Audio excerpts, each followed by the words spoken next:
All right, good afternoon. So, my Time Sports 4 1.5 arrived in the mail today. This is my proof copy. The cover is different on the purchase version. It's using a different cover. But Time Sports 4.5, everything in this book is the same as the one that's currently for sale. It's just I have a different cover. I have the old cover for the Time Sports. All right, I'm going to wrap up Big Country Football 1952 playoffs in this video. Let's go back and see how the season ended. I was able to complete week 6 and 7, and do all the stats and standings for the playoffs before I took my break, before I left town, I should say. So Central City won the Adkins division with a 3-4 record, 6 points.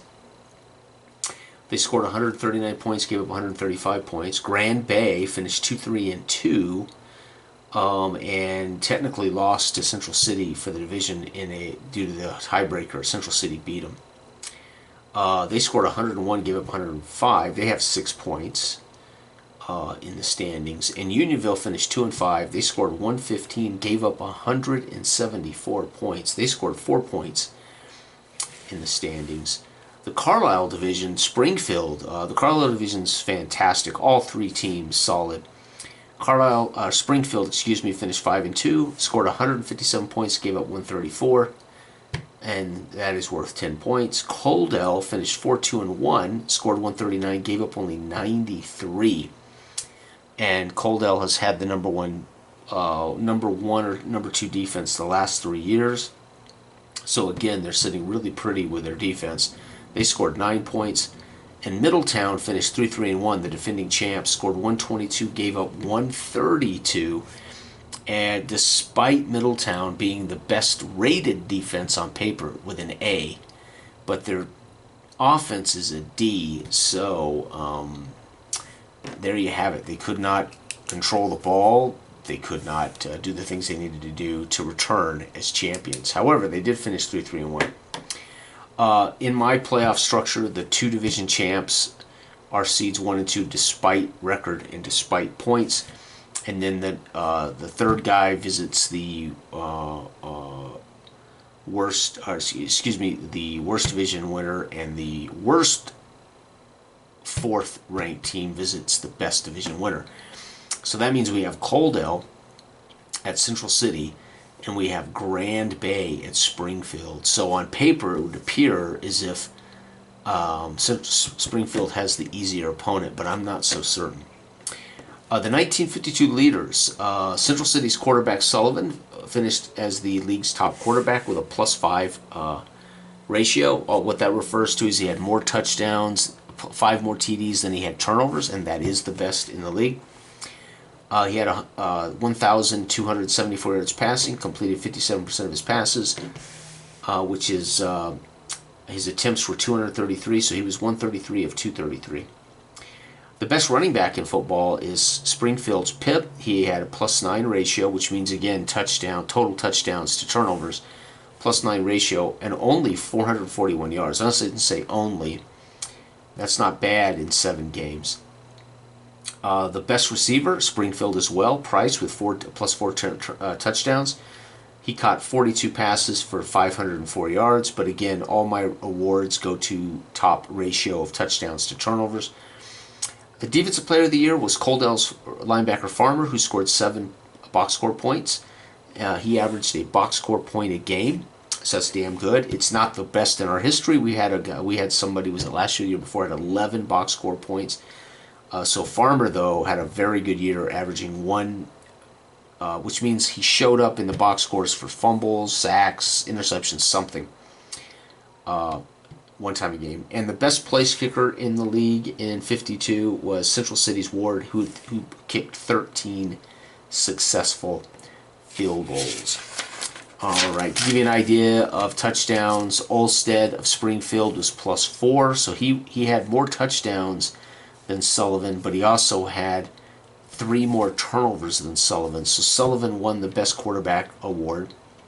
Grantham, the old man of Grand Bay, who's in the playoffs, had 8 touchdowns, 10 turnovers, -2 ratio. Ragsdale of Middletown, the defending champion, 6 TDs, 3 turnovers, 9 turnovers, -3. Coldell's quarterback Bellows had 5 touchdowns, 2 turnovers, so +3, but not enough points, as far as I'm concerned, for Coldell to get back to the championship. We'll find out. And by far, hands down, without a doubt, the single worst quarterback in our league was Unionville, who had the worst record. 4 touchdowns, 14 turnovers, -10. So I think we know what ails Unionville. They have a quarterback problem with a -10 turnover ratio. Running backs, again, Pip scored 9 touchdowns, had no turnovers, +9, so he's the best back in football. Plum had 9 touchdowns, 1 turnover, he's +8, and that's Coldell's back. So Coldell, again, Bellows +3, Plum +8. So Coldell may find themselves back in the championship game. We're going to find out. Grand Bay's Time had 3 touchdowns, no turnovers. Hess of Middletown had 7 touchdowns, no turnovers. Again, but Middletown's quarterback had 9, so not great. Central City's running back Jones had 3, no turnovers, and Everett had 5. Unionville's quarterback, -10, but their halfback, Everett, +5. So clearly Unionville should be focusing on getting the ball to Everett more and less passing from Hill. The top receivers, again, I do touchdowns. Price with 4, Black of Central City with 4. However, one of his was a punt return, so Price gets the award as Black got one as a punt returner. Mike, who's been the best in our league for 3 or 4 years, has 3 touchdowns. Roberson 3. Coldell's Porter and Brody combination, they both got 2 each. So as a team, they had 2 receivers get 4 touchdowns, but neither one of them qualified to be in the conversation for the best receiver in the league. And Unionville Swanson only had 2. Unionville, if I'm Swanson, I want out of Unionville, or I'm asking for them to get a new quarterback because Swanson should have done better. So that gives you an idea. Again, I haven't factored the yardage for I've only factored the yardage for the leaders. I haven't factored yardage yet for all of the other players. And yes, I use a simulated formulas to do all the yardage, right? Okay. And by the way, I'll be putting a book together that features all of my, well, I'll talk about that later. Farmer, top defensive points with 4. Klein Haas of Coldell had 4. Fairbanks of Coldell had 4, but he scored 2 touchdowns. So that's all Coldell. So Coldell had a total of 15 box score highlights in 7 games. That's amazing. That's 2 big defensive plays per game for the Coldell defense. Middletown had Reese with 3, Condolini with 2, Erickson with 3, and then we had Olson and Vernon both had 3 each as well for other teams. So clearly Coldell's defense was the most destructive this year. Place kickers, Ward kicked 13. The next closest, Olsa of Middletown and Olga of UV both kicked 8. So he almost doubled up. The next best kicker did Ward of Central City. And Central City's in the playoffs, and you can pretty much glance at their place kicker and know why. And Sullivan led the league with +5 turnover ratio at quarterback. All right, Central City, along with Middletown, have the league's best rated defense. It didn't necessarily pan out for Central City on the scoreboard, but they are definitely really good. All right, so today's game is Coldell at Central City. Again, Coldell is the defending. They went to the championship 2 years in a row, have not been able to win it. They have been the best record in our league for 3 straight years. Actually, 2 years before this, I should say. But they're still fighting like heck to finally hoist the trophy. That would be a coup for their owner and head coach, Georgievich, who was able to acquire the Coldell Miners as a player and a coach. He became the owner, coach, and player, and then he retired as playing to become head coach and owner. So for him to be able to acquire the Coldell Miners and find a way against rich and successful owners in their own right, find a way to get a championship, it would be a huge coup.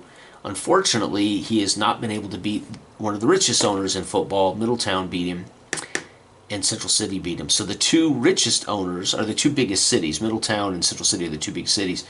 Unfortunately, both of Coldell's losses came to those teams. So here's a chance for Georgievich to get back there, but he's going to have to do it facing, again, Central City. The Central City is the big city in my big country universe. Grand Bay would be the second largest city.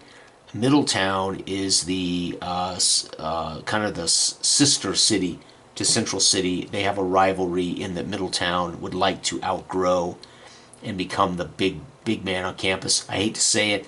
You can kind of look at Central City and Middletown as Cleveland and Cincinnati would be a good example of who these teams might be in my fictional world.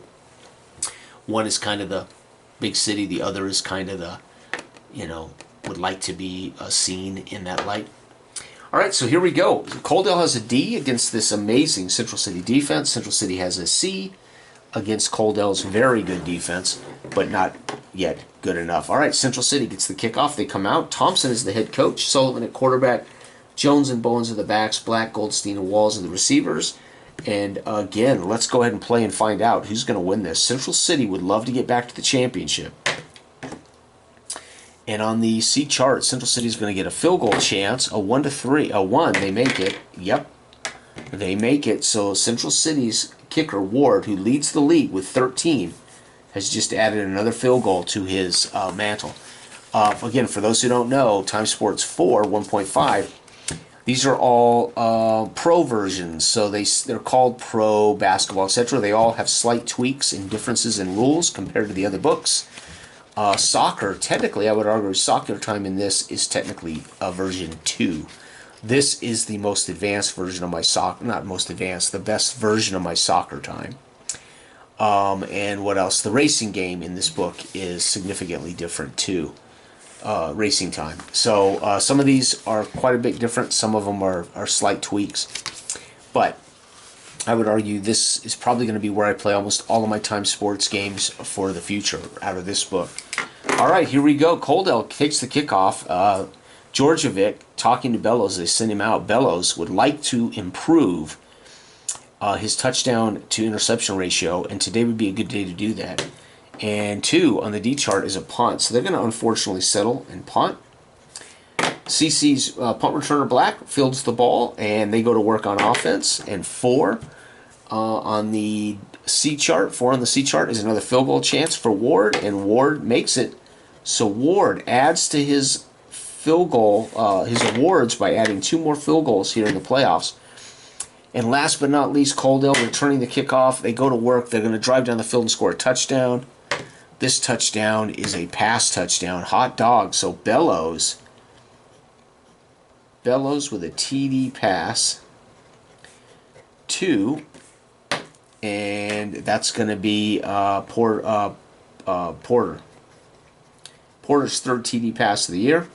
And folks, we got a ball game. Coaldale 7, Central City 6.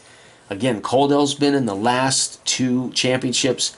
If they can make it, that'll be their 3rd straight championship visit. They're bound to win one, I think, but you never know. They could end up being that team like the 80s, 90s Buffalo Bills who got there 4 times, couldn't win it. So, all right, Central City takes the kickoff to start the second quarter. And they're going to kick a field goal with Ward. Yep, Ward is going to add another field goal. And, folks, it's a big deal because it gives them the lead, 9-7. Coaldale goes to work. They're going to have to punt. Central City would like to add to their lead that isn't a field goal, and they are going to have to punt. And Coaldale now chasing 2 points. What do? They're going to score a touchdown, and it is a run touchdown. Coaldale's Plum, who is +8 in turnover ratio, is going to get a TD run. And folks, it is going to be 14-9, Coaldale winning. Fans here in Central City grumble as this brilliant defense has somehow managed to give up touchdowns late in both quarters. All right, Coaldale starts after halftime conversation. Georgievich reminding his team that they could be immortalized if they can take these 3 seasons and it culminates in a championship. These players and coaches will forever be immortalized in the record books, but you won't be if you don't win a championship. They come out, return the kickoff with Benson, and they go to work. And unfortunately, folks, on the D chart, they're going to punt. They're holding on to a 5-point lead right now. Central City's going to score a touchdown. 3, and it's a run touchdown for Jones. The fans here jump to their feet. as Jones plows in for a run touchdown. Coldell, 4 on D, is going to be a punt. Coldell might be in trouble here in the second half. And Central City, another touchdown. Yep, this game may be on ice. It's another run touchdown for Bowens, the fullback. Bowens down close with a TD run. And wow, Central City blows up. Fans on their feet can't believe it. Coldell has been shut out by this league's top defense in the second half. And it is 23-14. It's not enough for Coach Thompson and Central City to relax, because Coldell could still win this game. Coldell's going to have to punt. Things are getting tight now for sure. And Central City is going to get a field goal. Yep, Ward is going to add to his legacy of one of the best seasons in our history. That'll make 13, 14, 15, 16 field goals on the year. Coldell goes to work. We have not seen a turnover in this game, if you can believe it. Punt.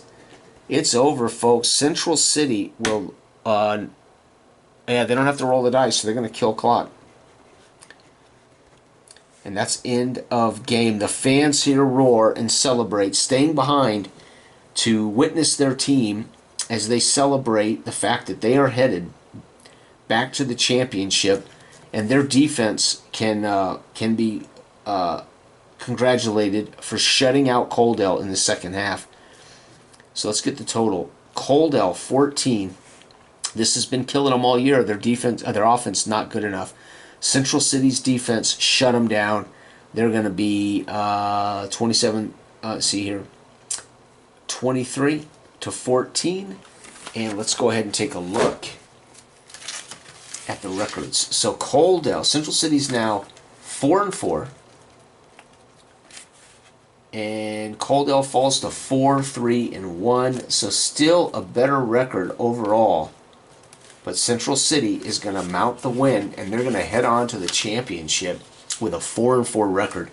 Again, 2 years ago, Central City defeated Coldell in the championship. So Coldell is beginning a hate-em-lots relationship with Central City, as they have ruined their chances. And Coldell's running out of time. You're bound to see this team get affected by off-season. Even with their success, they haven't been able to win a championship, and they're already a BB. One bad off season, and Coldell could find themselves in a 5, 6, 7, 10-year window in which they can't get that ring secured. Central City now will be waiting in the wings for the winner of Grand Bay. And the best team in our league this year, the 5-2 Springfield Eagles. All right, Springfield. Let's take a look at Springfield. All right, let's take a look at the visitor first. So the Grand Bay Grays are 2-3-2. They've had a not-so-great year. However, they are here with a chance. They're led by Coach Jones. They have the old man, the oldest quarterback in our league, Grantham. Time at halfback, Cable at fullback. Roberson, Wilkerson, and James are the chief receivers. This team is a CC. They rate out against this Springfield defensive D to a C, so they're going to be right in the middle. That generally is a 17 to 21 point average. So if Grand Bay can get 21, it might be enough to beat Springfield, but let's find out. Springfield on the flip side, coached by Sanders. They have Olstead at quarterback. Pitt is the best back in football. Smith at fullback. Price, Gabriel, and Winters are their receivers. Their offense is a B, and against the C, they're going to be a B today. However, because their defense not so good, Grand Bay will at least be a C. And I'll be honest with you, this could be an upset. And Grand Bay would be because they're 2-3-2, they would be 3-3-2. So they wouldn't have a losing record going into the championship, but that means we would have two teams with 500 records battling for the championship. So my heart is with Grantham, the old man, but my head is with teams that are winners should be your champion. So I would hate to see two 500 teams playing for a championship trophy, but hey, may the best team win.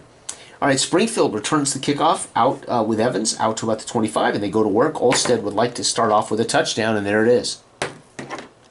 And it is a pass touchdown. So Olstead, who's had an up and down year, a couple of good weeks and then a couple of rough weeks, Olstead with a TD pass. 2, and we're going to go with, I'm going to roll, actually. Oh, this will be Smith, the fullback. So out of the backfield, they must have been down close on a little goal line swing pass to Smith. All right, Grand Bay's James returns the ball out. And 5 on the C chart, it's going to be a field goal. Can they do it? Yep, they do it. And it's going to be a field goal for Norton, who's one of our oldest place kickers as far as successful place kickers, Norton. Springfield gets the kickoff, returns it out, and they go to work driving. They're going to turn over. Uh-oh, and the turnover is 4. That's a fumble loss. So that means Springfield's, let's roll. Oh, Smith, who caught the touchdown. Smith with a fumble lost. And Rowe, the defensive lineman, will get a fumble recovery. There it is. All right, Grand Bay's with the ball. And we have what's called the TO rule. That's the short field rule. So they're going to get to use the B charts. Grand Bay, 5. It's a touchdown on a short field. And it is a pass touchdown. So Grantham, who's going to try to spoil my my want to see a winning team fight for the championship. Grantham with a TD pass. But Grantham is a feisty old man who had a pretty solid year this year. And that pass is to Roberson, his best receiver. All right, so first quarter is Grand Bay 10, Springfield 7. You've got to be kidding me. But see, Springfield's got a porous defense, a D defense. It's hurting Springfield. They got to find a way to outscore their opponents. All right, Springfield goes to work. Touchdown, there it is. And it's going to be a pass touchdown for Olstead. Olstead may have his best game of his career. Wouldn't it be fitting if it leads them to their championship? Their first championship in their history, if they can get there. Either one of these teams, it will be their first championship opportunity. So somebody new is going to make it to the championship. Olstead's pass is to Winters, the flanker.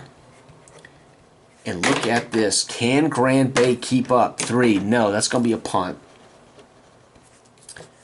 Springfield, 5. 5 on the B chart is a touchdown.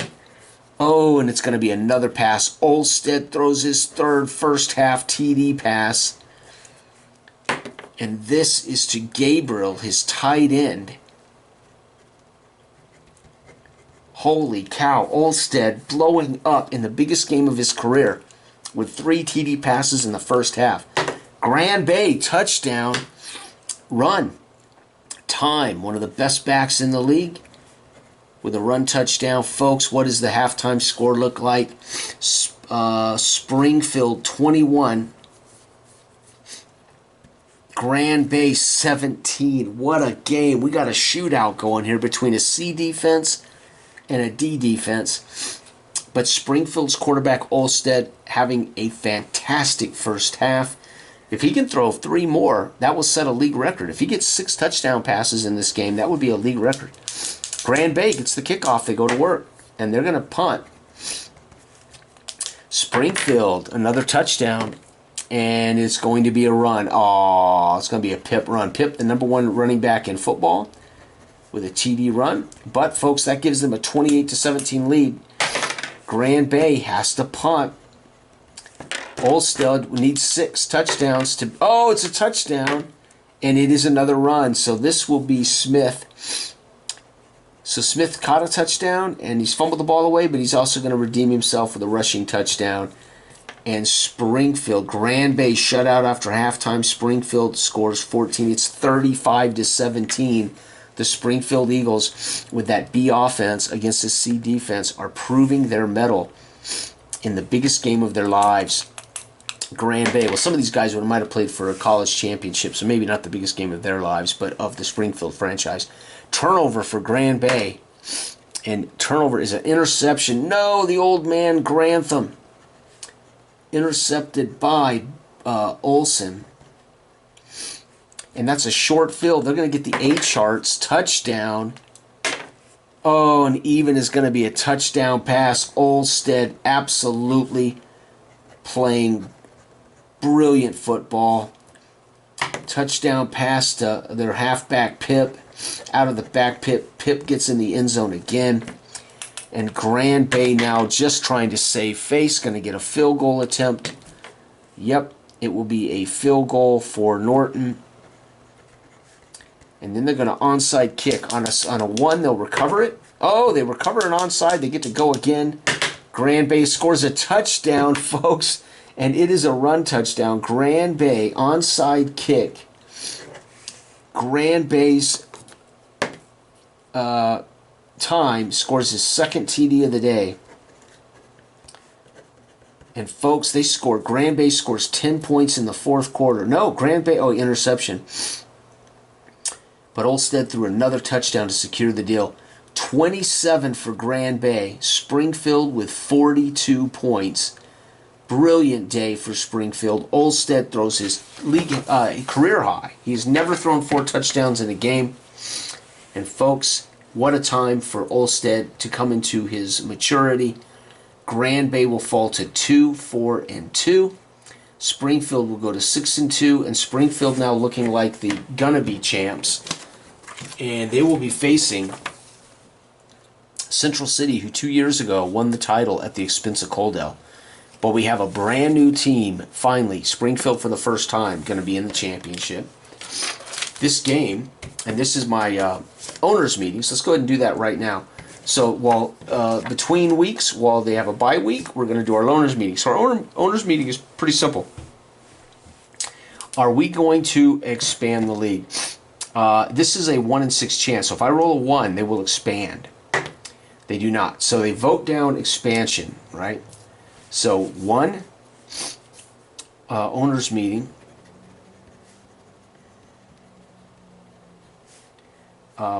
Number 1 article, no expansion. All right, number 2 article, and this is significant because this would eliminate 2 of the teams that are in this playoff. If this passes, those 2 teams would not have made the playoffs. It would have been only one of those teams, Central City, would have made the playoffs. This is shedding the divisions and going to a single table, which means the top 4 teams in the league would go to the playoffs, not a division winner guaranteed a shot, or a wildcard team guaranteed a shot. So owners meeting, it's a 50-50 chance that they're going to go to a single table for their league standings. And that means the top 4 teams would make it to the playoffs, not a division champion. So here we go. Odd, they agree to go to a single table. Yep, they're going to go to a single table standings. So yes, on number 2, single table, and which means it'll be renamed after the league, the Big Country Football standings, as opposed to the division Atkins and Carlisle divisions. Their third point of order, use this game, TS4 or Big Country Football Time, for their future. Odd, they're going to use this game for their future. I don't know why I'm rolling this because I'm going to end up playing what I want to play, but Big Country Football Time is slightly different charts. Nope, they're going to go with TS4. They are going to use TS4. TS4 for game resolution, and it is a slightly different set of rules and slightly different charts. So it's going to change probably some of my scoring history. And number 4 article is PFS or winner of number 3. Okay, so TSF won number 3, right? So it's going to be TSF. But for the championship game, would I use Parallax Football Simple Solo or TS4 to resolve championship games? So odd, it'll be Parallax Football Simple. Nope, it's going to be TS4 for championship. So TS4 for the BCFL championship. Now that can include Football Times D66 engine, right? So it can also be the D66 for full games, which is probably what I'm going to do tomorrow morning for our championship. I'll use the D66 engine full game. So that was really a question of, do we use the D66 Football Time engine, or are we going to use converted teams to Parallax Football Simple, which nobody's seen, which I haven't talked about on the channel. There is a book on Lulu. I just haven't played it or showed it on the channel. But there is a Lulu book called Parallax Football Simple available. It's just I've not shared it or played. I shouldn't say shared it. I haven't played it on the channel or talked about it. Partially because I did not have the book. The book is coming in the mail, and I will share that version of Parallax Football. It's a more focused version of Parallax Football. I think it's probably a better choice for many people who don't need all the options. So our owners meeting is a success. This will happen in the weeks between the championship game while these guys practice 2 weeks to get ready for the big game. And because we're going to use TS4 for the BCFL championship and playoffs, that means if I want to play full games, I need to use the D66 game engine, which is nice because it means I don't have to convert these ratings to another game to do it. Springfield will be at home in this game, so Central City and Springfield. Springfield's got to be a bit concerned here. Springfield, because they have never been here, and Central City has been here a number of times, and they've won one or two. I think they won one. Could be wrong. I have to look up the data.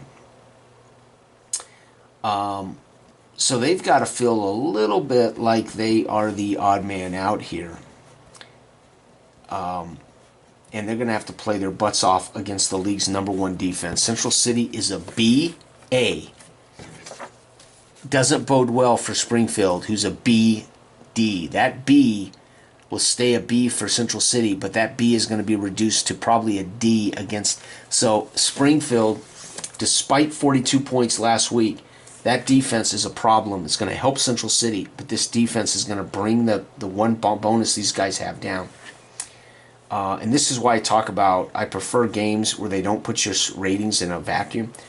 Games that separate team ratings and player ratings, I think, do a disservice to how players are actually affected by other players and how teams are actually affected by other teams.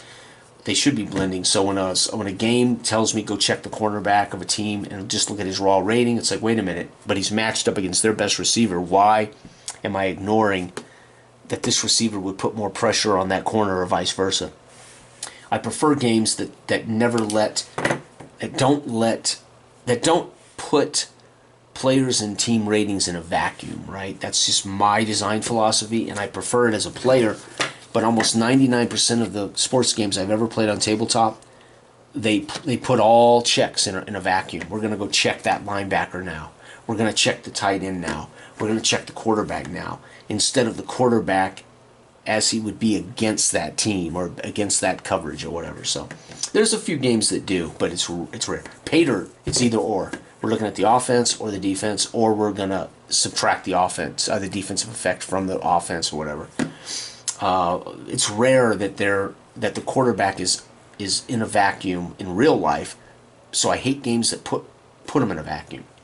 Right, we're just going to look at, now games like Stratomatic do this well because Joe Montana's card has the right defense on his card, wrong defense, and double team. So Joe Montana's card isn't just him in a vacuum is really good. It's him in a vacuum when the defense is winning, and it's him in a vacuum when they're double teamed receivers.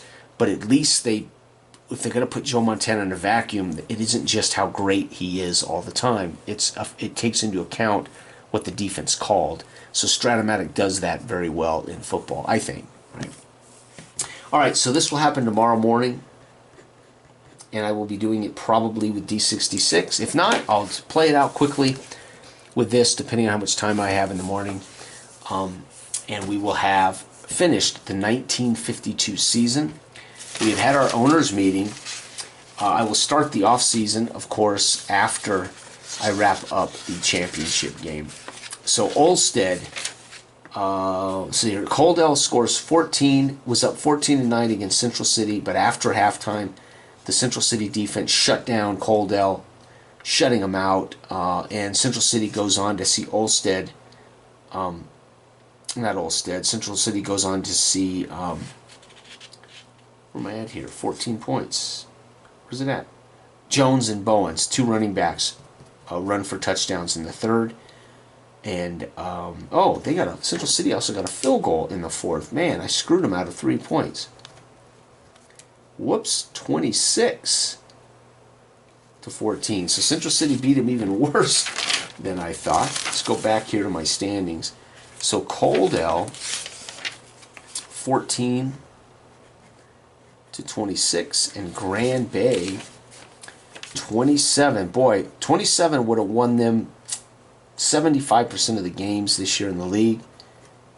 And Springfield, that 42 would have won them 100% of the games in the league. Nobody in the league scored more than 42 points in any one game this year. So Springfield's going into the championship with their offense absolutely on point. However, they're going to have to face a very good Central City defense. So it's going to be Central City and Springfield for the championship.